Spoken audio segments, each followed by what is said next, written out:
What's going on, everybody? Thank you so much for kicking off your week with us. This is your Monday edition of Fantasy MLB Today.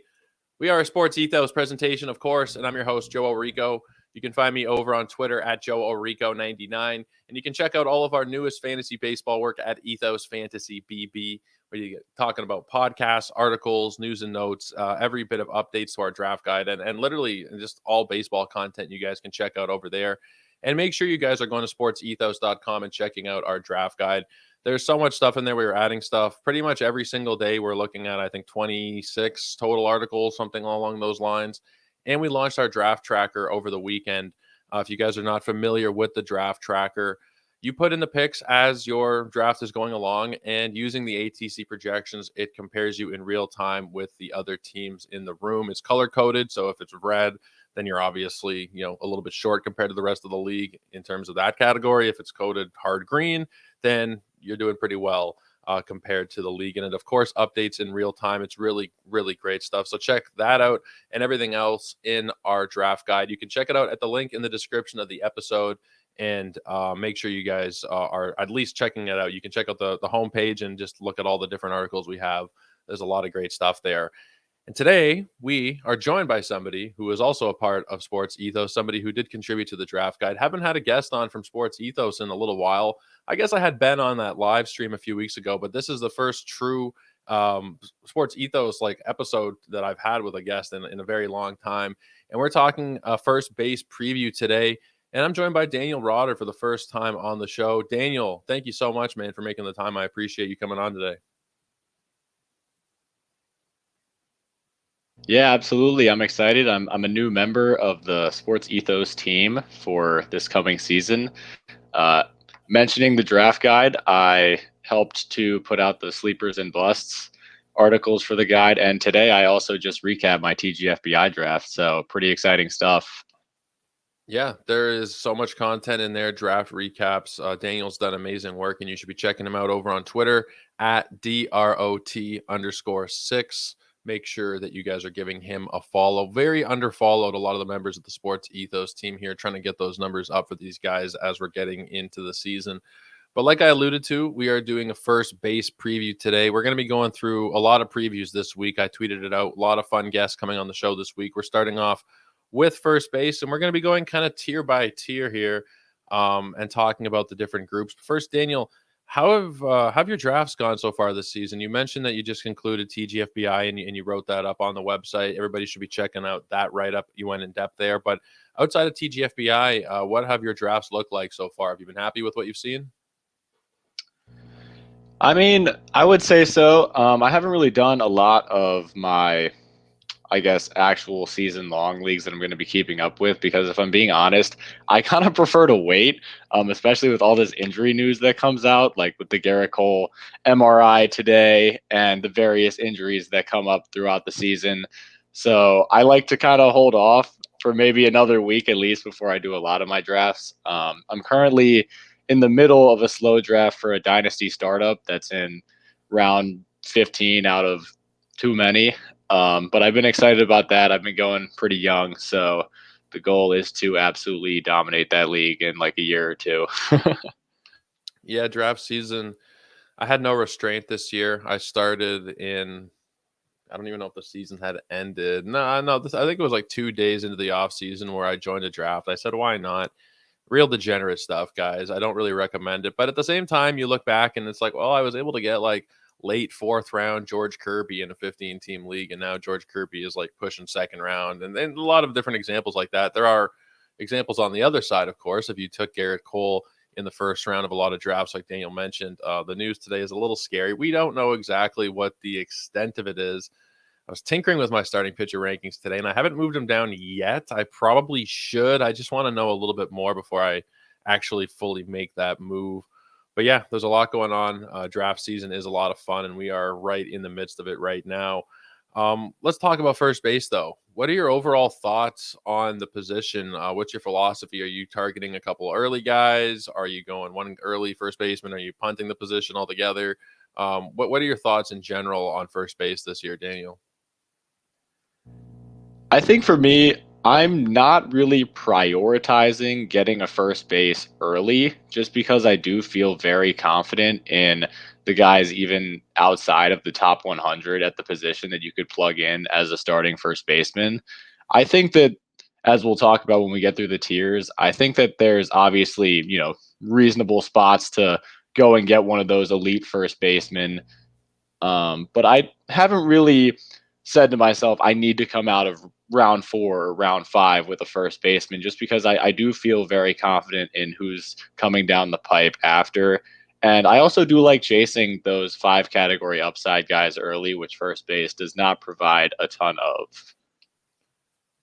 Yeah. The thing with first base is, like, we mentioned it before we started recording. It's super, super deep this year. So I don't really necessarily have a set philosophy, because there have been a few different times where I have come away with Freddie Freeman in the first round, and all the things that I've told myself about waiting get thrown out the window.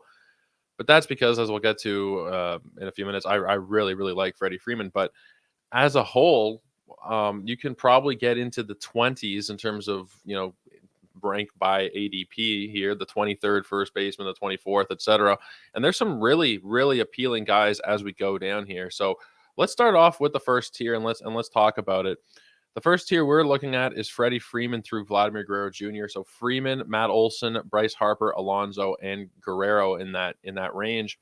I really like coming away with Freddie Freeman because I feel like he's still undervalued. We're talking about a guy who was already a top 5 player before we added Shohei Ohtani to this lineup. He has been aging beautifully. Like, last season was one of, if not arguably, his best season in the majors. So the thought of him like getting old and kind of slowing down, regressing or whatever, I don't really see that happening. So I really like coming away with Freddie Freeman. With Matt Olson, we're paying for kind of a career year. I'm not massively in on him. Bryce Harper, I really like, and Alonso and Guerrero, I also really do like. I want to kick it to you and get your overall thoughts on this tier. Who are you targeting any of these guys in your drafts? Have you come away with any of them so far? Well, look, when I said that I wasn't necessarily trying to escape rounds 4 or 5 without a first baseman, that didn't mean that I don't value these guys. Like, I have Freddie Freeman ninth overall in my redraft rankings. Like, if it gets to pick 9 and my top 8 are gone, I'm happy to take him. And then Olson and Bryce Harper, I have kind of in like that mid to late teen range. And the thing with them is they're kind of hard to differentiate, I think, as far as which one I would definitely rather have. With Olson, like you said, you're paying for the career year. I don't know if anyone in the game right now has more like playable power than Matt Olson. Maybe Judge, or Jordan. Like, those are the kind of guys that Matt Olson, like his in-game power, matches up with. But Bryce Harper, he does have a little bit more of a speed element. There is a possibility he could swipe you 15 bags, but maybe not hit 50 home runs. So those two to me kind of feel like a toss up for which one I'd rather have. Alonso and Guerrero, I haven't really found myself prioritizing in drafts just because Alonso feels like such a detriment to your average early, even though he's probably a very likely 40 home run hitter. And Guerrero, obviously a talent, and he could be, a top 15 overall player this year. I mean, granted, last year he has shown the ability to hit for solid average and 25 plus home runs, and he could hit, close to 300 with 30 homers, which would make him super valuable. But it just kind of feels like it hasn't totally clicked for Vlad yet, and I'm kind of wondering, is it going to? It's not saying I'm dissuaded from drafting him. It's just I haven't been super on him either. Yeah, I've done, oh God, I think 11 drafts now, and I took Vlad one time. He's not somebody that I'm really overly worried about, because even his bad seasons these last couple of years, quote unquote, for a lot of players are still very good years. They're not unplayable type of seasons, or whatever. He's still a very good fantasy player.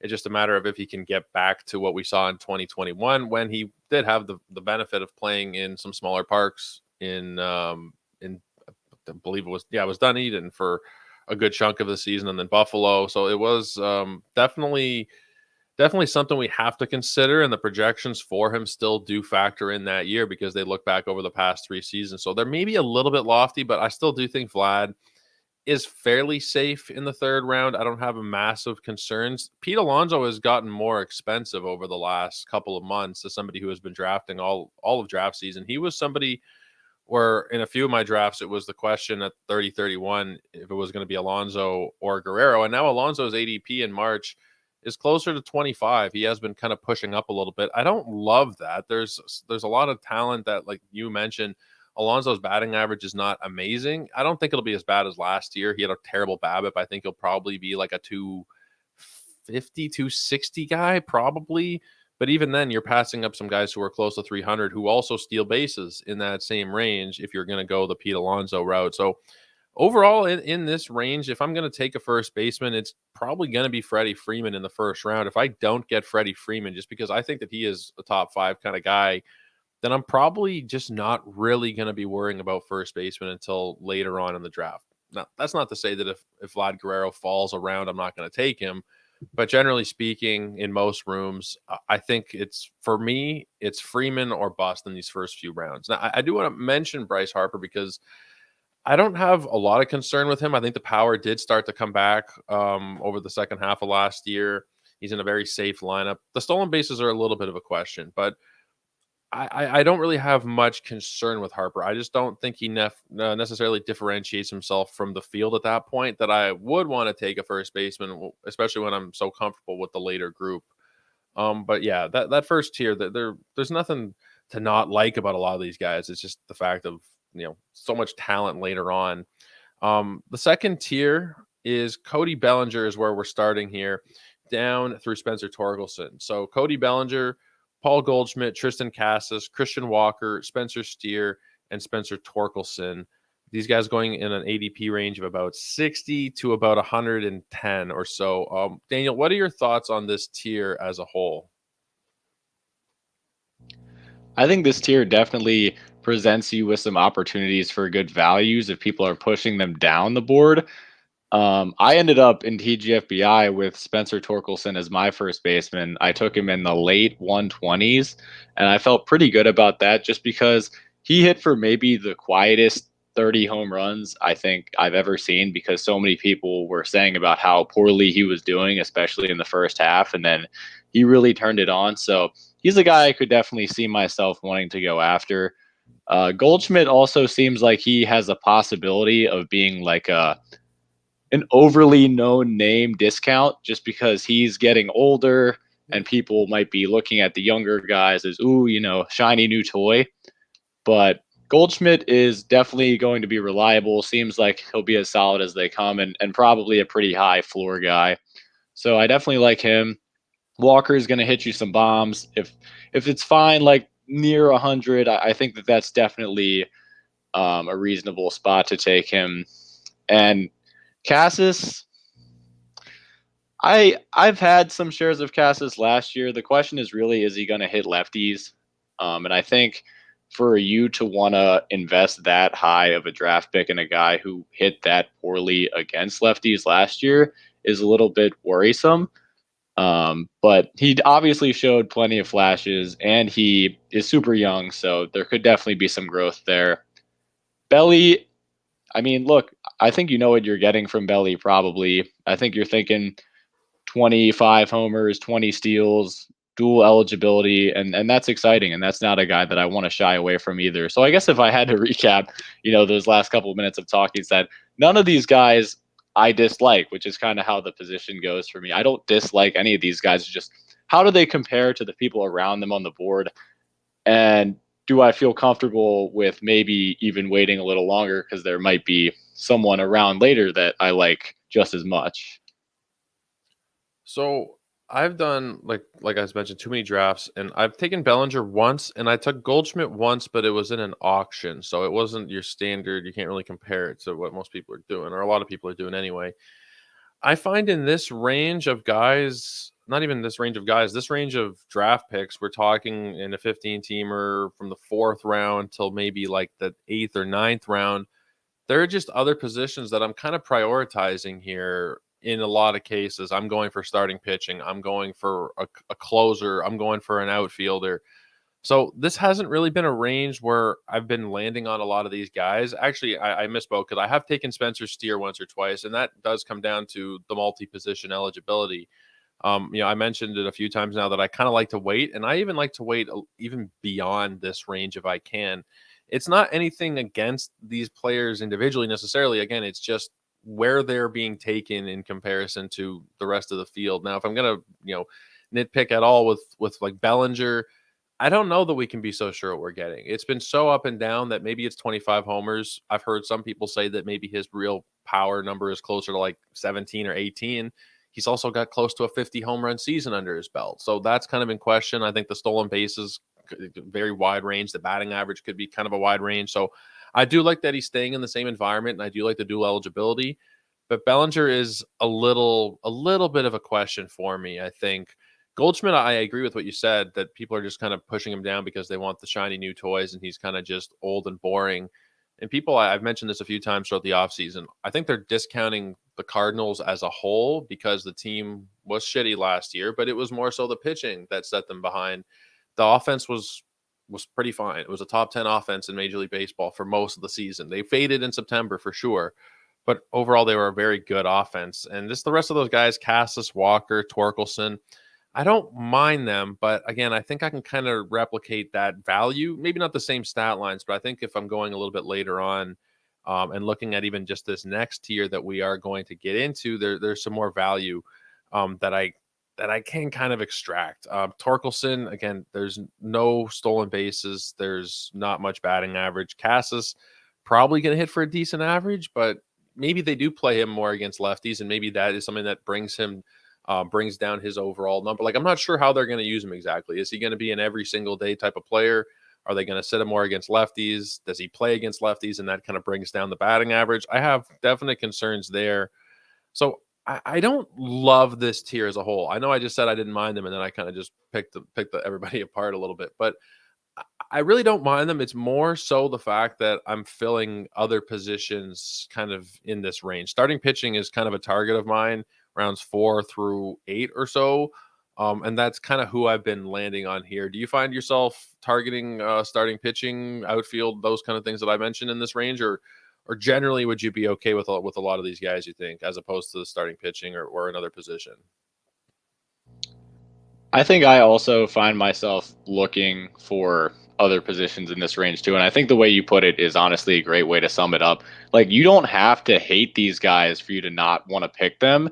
It's just that there's other areas that we'd like to look into drafting, and they just don't really, I don't know, they don't really seem like this perfect culmination of a first baseman that I have to have in this range. And maybe that's why they're not in the top five, and they're solid players. But you mentioned, like, in a 15 team league, it is really helpful to lock down those saves in rounds 4 through 8. And also, you got to pick up another starter or two in that range, probably.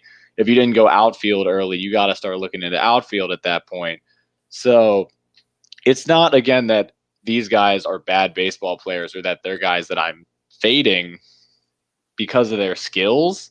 It's more so that I feel more safe about the guys coming on the draft board later at this position than at other positions. And that's why I think it's hard for me to convince myself to draft like a Cassis in the early 90s, or Walker or Steer around 100 too, just because I feel like there's some similar upside to some of the guys coming next. Yeah, this next tier, let's just get into it. It is so flush with talent in my eyes. Starting with Salvador Perez here, he does. It depends on your format. I think a lot of them he has first base eligibility, but we're going to include him here. And then going all the way down until Isaac Paredes. So it's a good little chunk. But Perez, Yandy Diaz, Josh Naylor, Christian Encarnacion Strand, Alec Boehm, Vinny Pasquantino, and then Paredes. And you can include Reese Hoskins in that tier as well, because he's kind of jumped up a little bit recently. This is where I'm shopping. This is where I love to shop for first baseman. Yandy Diaz was incredible last season. The power was probably a little bit false. Like I don't know that he's just going to take another step forward and be like a 30 home run guy like some people have talked about.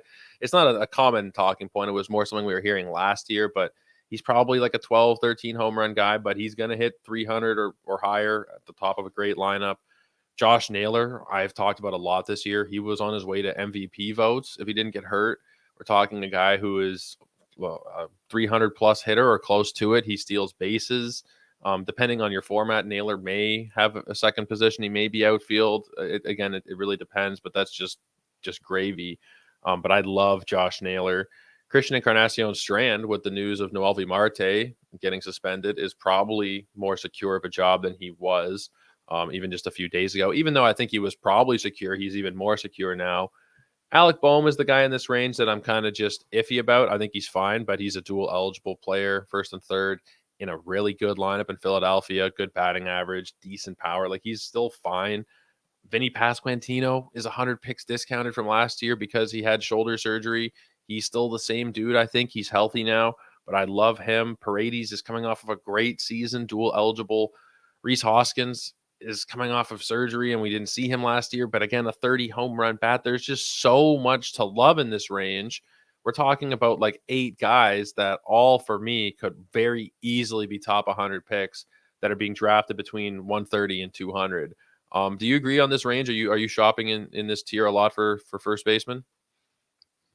I agree with a lot of the things you said, just because a lot of these guys do have tools that you mentioned that make them very appealing.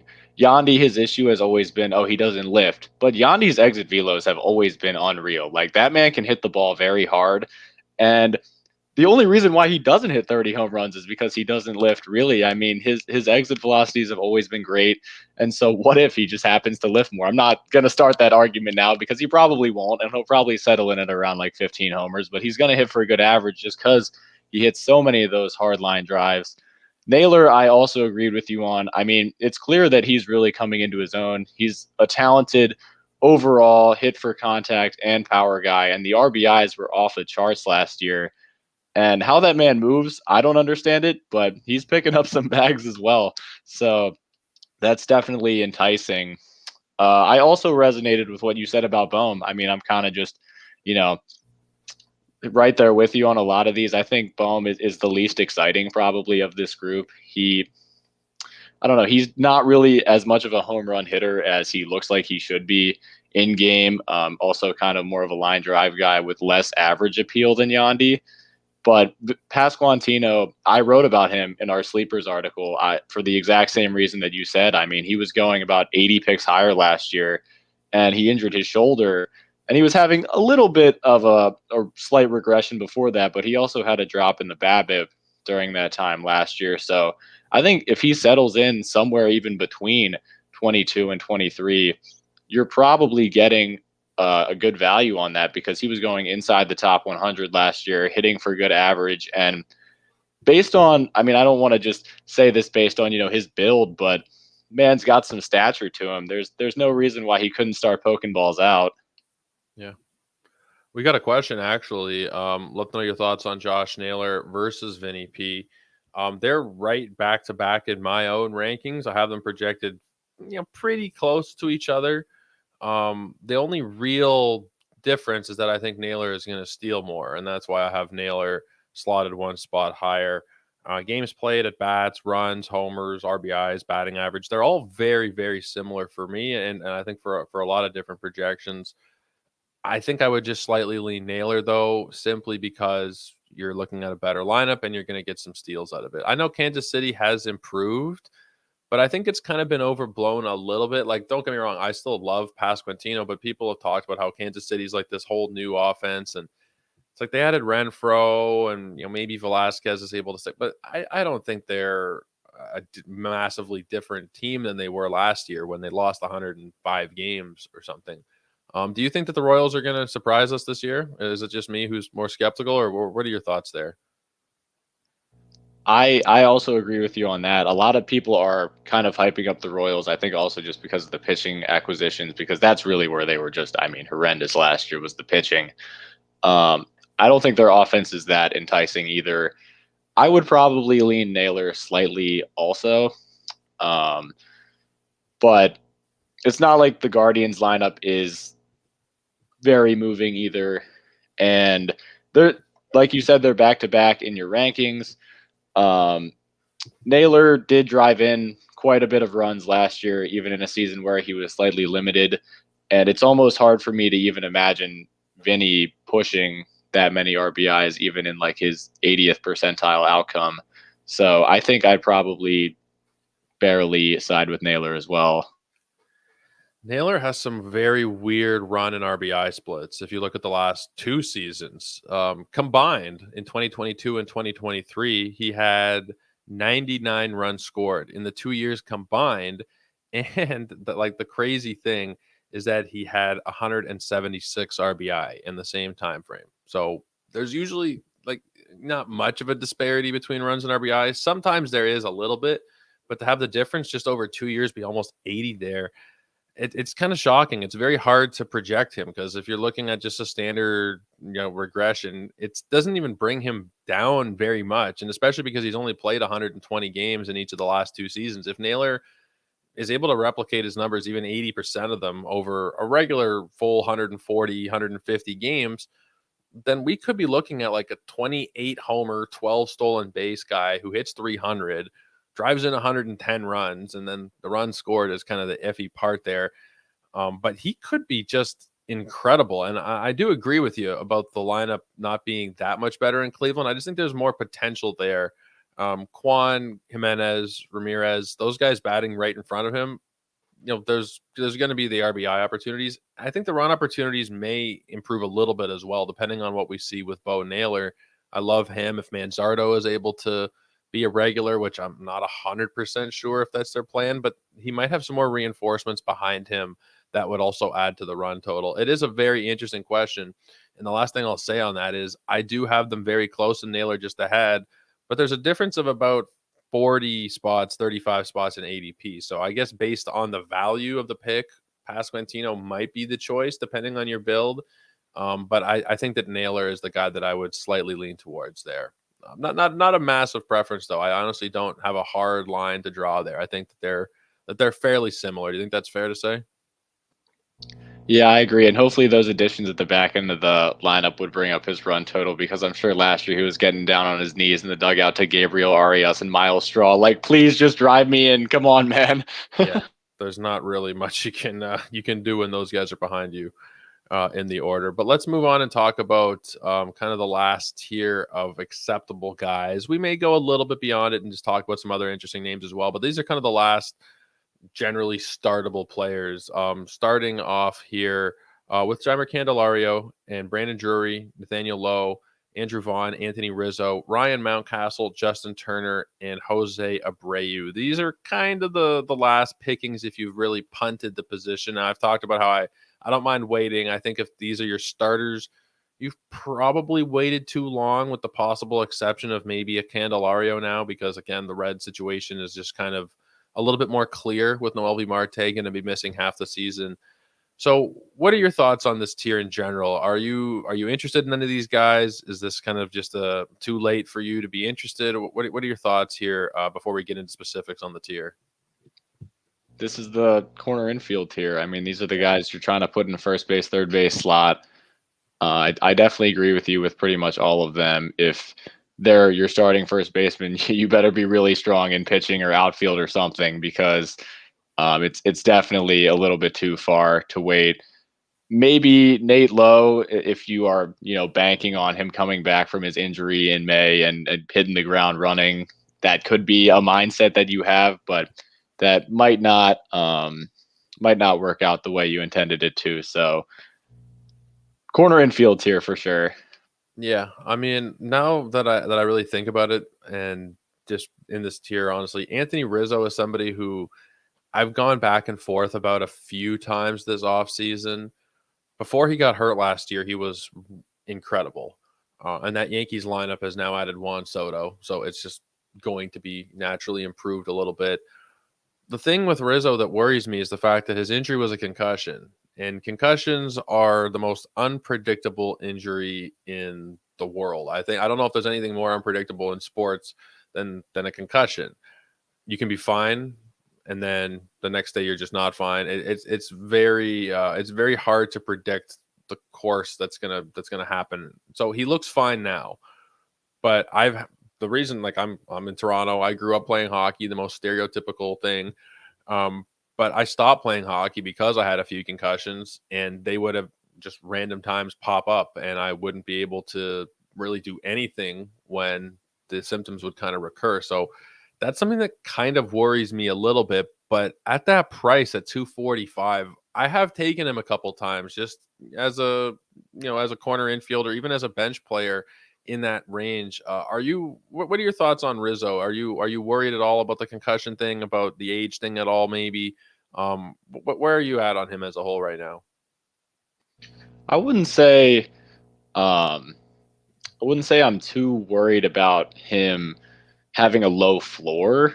I feel like he's still probably going to put up decent numbers. I guess the thing for me would be, is he even really hitting the ball at an above average level right now at age 34? I know he's a lefty in Yankee Stadium, which will certainly help him maybe push a couple more out. But I'll probably just resort to a guy I know here in Ryan Mountcastle. But Mountcastle battled vertigo last year, which cost him about a month of the season. And he's the kind of guy that can get on some torrid hot streaks. And I mean, if he played at like American Family Field instead of Camden Yards, he might be pushing to the 30, 35 home run range. Um, so I think that there's maybe guys in this range who offer a little bit more in the way of like excitement than Rizzo. I think Rizzo's kind of that boring veteran who's very steady and doesn't really doesn't really move me with upside. That's fair. I think that is definitely fair, and I agree with the Mountcastle point. Having seen it as a Blue Jay fan, just unbelievable what he has done. Just look up. I don't have him in front of me. Look up Mountcastle stats against the Blue Jays. It's just unbelievable what he does. But he's somebody where 30 home runs is not out of the question for him. He's done it before. Now that wall definitely doesn't do him any favors, but he had 18 home runs in 115 games last year while you said battling vertigo. If he is able to be healthy, and again, it's another kind of, vertigo is another one that can kind of just pop up randomly. It's not something that's like a broken arm where once it's gone, it's gone. But a healthy Ryan Mountcastle at this price is incredibly appealing. That lineup, I think it's going to feature Jackson Holiday. I think that they're still going to be real. I don't think they're going to be quite as good as last year because I just think they were kind of firing on all cylinders. Everything went perfect for them. I don't think they're a 100-win team every year now. I think they're still really, really damn good. And Mountcastle in the middle of that order could very easily be a 25 to 30 home run guy who's knocking in 90 runs, decent batting average. He's 263 career hitter. So there's a lot to like from him as well. And honestly, you could make the argument, depending on how worried you are about Mountcastle, that you could have him as a first baseman and not just as a corner. That he would, that he is potentially a guy who could slot into that spot and provide some pretty decent value for you. Jose Abreu is another guy who I think is kind of interesting just solely because of the lineup that he is in. And at times he did look like his old self last year. RBI should still be a plenty. We're still talking again last year, 90 RBI. And we're going well past pick 300. Is he somebody that you'll take as a bench guy just to see if maybe he can get some of that old magic back this year? Or are you kind of done with Jose Abreu? Well, I did pick him in TGFBI as my corner, but I scoffed a little bit when I did it. I picked him at 277 to be my corner infield, and I threw up in my mouth a little bit just because I don't think he's going to be very good.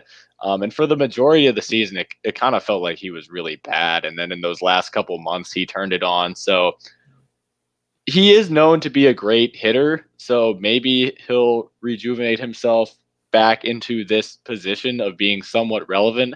I don't feel like the ceiling is much higher than this. Um, I kind of just took him because he was the only guy in between this and the tier below for me to get a corner, and I waited a little long, so I landed on him. But I'm definitely not very intrigued by him. I wanted to circle back to Mountcastle for a second because I think one of the main downsides, really, to his potential is that I think he is going to be a little bit platooned. I think Ryan O'Hearn is going to factor into the first base mix. I think there's all these young guys coming up. It's so possible that Heston Kjerstad factors in, or Santander gets moved to first base occasionally to accommodate a Cowser or a Kjerstad in the outfield. So I think the only thing that's not a certainty with Mountcastle is he going to play 5 to 6 days a week? Because the talent's there, but the talent's everywhere on that team. So I can't guarantee Mountcastle gets 550 at bats or plate appearances. Yeah, that's totally fair. And I think that kind of factors into the discount that you're getting. If we knew that Mountcastle was a full-time player, for sure, there's no way he's going at pick 250. That's kind of it for me in terms of the interesting guys in this range. Justin Turner had a great year last year coming to Toronto, to my team. Should make me excited, I guess. But at his age and considering that he's the consolation prize for Ohtani, it's kind of tough to get excited about Justin Turner in any sense. I don't know. Maybe he could repeat what he did last year. I just don't think that there's really much there with him. Outside of the guys that we've mentioned, is there anybody outside of these main guys? And we've gone down about 27 names deep in ADP. Is there anybody outside of that range that is still interesting to you in any way, either as a corner part or as a bench piece, or is this kind of where you've tapped out? I think at this point it depends a lot on your league size because our ADP is getting into like the 350s now. So if you're in a standard 10 team or 12 team, you're probably just filling out the bottom of your bench right now. I think that you mentioned Manzardo earlier. He's mildly appealing as a flyer if he ends up making the team opening day, or if they allude to the fact that he's going to play early on, because he does have a lot of intriguing power. So he could be a bit of a flyer pick. Um, I always find Kirilloff a little bit intriguing. I picked him as a bench guy in TGFBI just because it does seem like it's there, but the Twins just have like 3 Alex Kirilloffs. They have him and Wallner and Larnick, and where do they put all of them? So it's interesting to see if it all clicks for him this year. And I'm not going to lie, I let my fandom get in the way a little bit here, but I think Ryan O'Hearn is kind of an interesting, fun flyer if you have like pick 400 in a draft, because man, it looked like he figured something out last year. He hit almost 300. I mean, he was driving the ball. I know that he's probably not going to get drafted in most leagues that late, but if you happen to be playing in a league that deep, I really liked what I saw from him. Coming from somebody who watched every game of the Orioles, I think that he will be around in that talented Orioles lineup this year some more. There's definitely a chance he figured something out. I have a hard time kind of buying into it, but the projection systems all really like him and do kind of seem to think that he actually did figure something out. All of them are calling for not a repeat in the batting average, but pretty much everywhere else. They're even in batting average, they think it'll be about 260, the average projection system. So that's still very acceptable considering the price. There's actually a couple of guys I don't mind at all in this range. It's hard for me to quit Jake Cronenworth. I know I should just be done with Jake Cronenworth, but first and second base eligibility, he's going to bat third in that lineup. He's going to be right around Tatis and Machado. I don't mind it, again, as kind of like a bench piece late in drafts. This is not, again, like you mentioned, for 10 or 12 team players really, but if you're playing in deeper leagues, and even potentially for 12 team leagues, we've seen Cronenworth do it in the past. Last year was awful for him, but 100 runs is not the question. 85 RBIs is not the question if he sticks in that spot in the lineup. So I think he's somebody to consider. DJ LeMahieu is, by all the we have so many different ways to, and there's been a lot of talk on Twitter recently about projecting lineups. We have a lot of different sites that project DJ LeMahieu as the leadoff hitter for the Yankees. And if he is leading off right in front of Soto and Judge with first base and third base eligibility, then I think there's a lot to like in DJ LeMahieu as well. Again, not somebody being drafted as a target in shallow leagues, but if DJ LeMahieu ended up on a lot of 12-team rosters throughout the year, I wouldn't at all be surprised. Am I crazy? Are we kind of past it with DJ LeMahieu? I mean, he's still leading off for the Yankees. That's kind of the main thing here. If he was batting 7th or 8th, I wouldn't really care. But I think it's just the fact that he's in front of Soto and Judge for me is what has me a little bit interested at this point. I think the thing with LeMahieu is that there's absolutely no ceiling. the ceiling is like 2 feet above the floor. Yeah. Um, but it's justifiable. The Yankees lineup is very talented. I think we did see the hit kind of diminish from the Mayhew last year. It doesn't seem like he's hitting as well as he once was in his career, but if he is going to lead off, he's going to give you professional at bats, and he'll get on base at an acceptable rate. So to fill out the end of your bench, I can totally see it. Yeah, that's kind of the only spot for me, right? Around 28, 29, 30. Just kind of filling out the bench. And if he does happen to, because we're talking about a guy who's won a few batting championships, maybe he can get back to like a 280, 290 guy with 100 runs scored. If that's the case, then I'll buy into it. The last thing I want to ask you here is just who's your number one target across all of the first basemen that we've talked about? Who's your absolute favorite first baseman this year? And who's the guy that you are absolutely avoiding at all costs? Man, that's a tough one because, like we've said this whole time, I really do like so many of these guys, and I know you do too. I think kind of that early third tier range, man. It's really hard for me to even pick one, Yeah. but Naylor, Yandy. I got Torkelson in that range in TGFBI, but his stock has shot up more recently, so he's kind of above that now. Yeah. I would say if you could lock down Naylor or Yandy, you're in a good place, I think, to get some very solid first base play.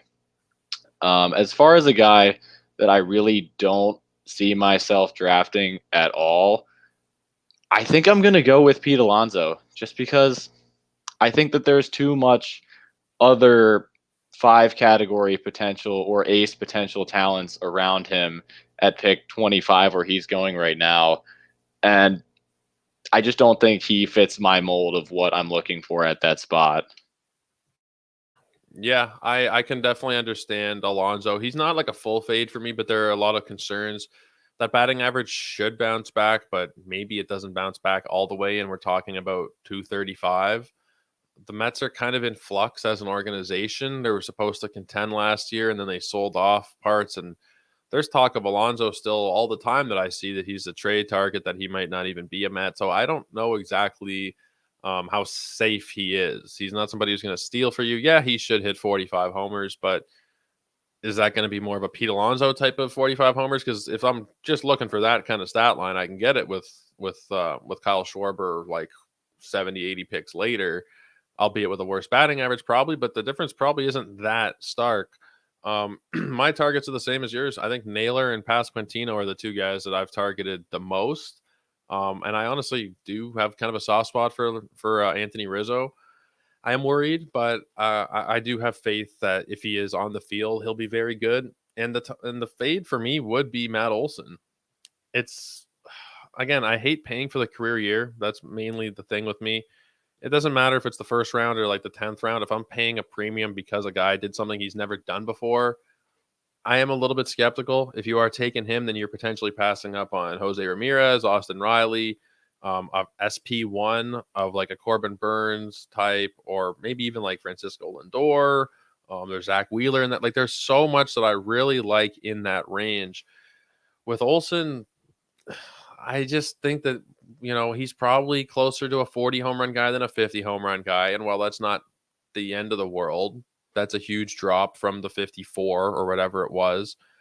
Everything was kind of a perfect storm for Atlanta last year. And we've already seen Acuna. I don't really have that much concern anymore, but it's definitely something.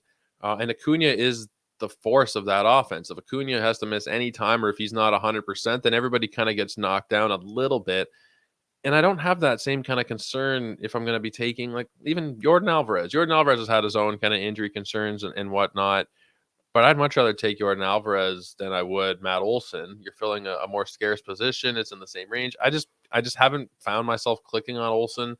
He's somebody where I feel like he'll be moving down draft boards a little bit as people start doing their like main event drafts and pitchers get pushed up. I feel like Olson is a guy with the Acuna kind of uncertainty. He'll be somebody who gets pushed down. And Acuna, I mean, it's not like we're overly concerned at this point, but it's still something that's in the back of my head that he might not be 100% right. So Olson Olsen would be the bigger fade for me than Alonso, I think. But neither one of them is somebody that I've drafted through 11 drafts. So read into that what you will. I think we're both fading them for the same reason Yeah. overall, too. Just that we like the other options better. They're obviously going to hit a lot of home runs, but there's other people later, like you said, Schwarber, who can hit a lot of home runs. And Jordan, I definitely like him more than both of them as well. So I agree with that. Yeah. First base is so deep. There's no need to jump those guys up or take them even in the second round, or some people taking Matt Olson in the first round. It's still happening sometimes, not as often as it once was, but for me, that would be a bit of a red flag for both of them. And Alonso, like I mentioned, his price has gone up as well. His minimum pick in this month of March is 19, so he's getting more expensive as well. But Daniel, I want to say thank you for coming on the show, man. It's great to get you on. We'll have to get you on again throughout the season. I'm going to be better about bringing guys from within Sports Ethos onto the show, and you were the first one of the year. So thank you so much for helping me break down first base. Yeah, for sure, Joe. It was a blast. I'm eager to hop back on and discuss this more with you. I think we saw very eye to eye on the matter, so we'll see if we see eye to eye on other issues as well. Yeah, we'll talk throughout the year. Daniel is a big Orioles fan, and we're maybe going to be getting some Orioles content if I can get that out of you, along with a lot of other stuff that we are going to be announcing. We'll be talking on Twitter over the next couple of weeks about what to expect from everybody in season. But Daniel is one of the newest members of the team here. Everybody should be following him on Twitter at drot_6. That's DROT_6. He put together the sleeper and bust articles in our draft guide, did a fantastic job. A lot of you love sleepers and busts, so go ahead and check out Daniel's work in the description of the episode. The draft guide, I think, I mean, I'm a little bit biased here, but it's really great stuff from everybody. The articles, the tools, the rankings, the dynasty stuff. Like, I think that we've done a really great job of putting this together for you. So check it out at the link in the description. You guys can check me out over on Twitter at JoeRico99, and make sure you're following Ethos Fantasy BB to stay up to date with all the new articles from Daniel, from myself, podcasts, everybody else contributing all of the fantasy baseball stuff. That is where you can find it at Ethos Fantasy BB. And of course, sportsethos.com, guys. We'll be back again tomorrow. We're tackling third base with Derek Van Riper from The Athletic. But until then, everybody, take care and have a great night.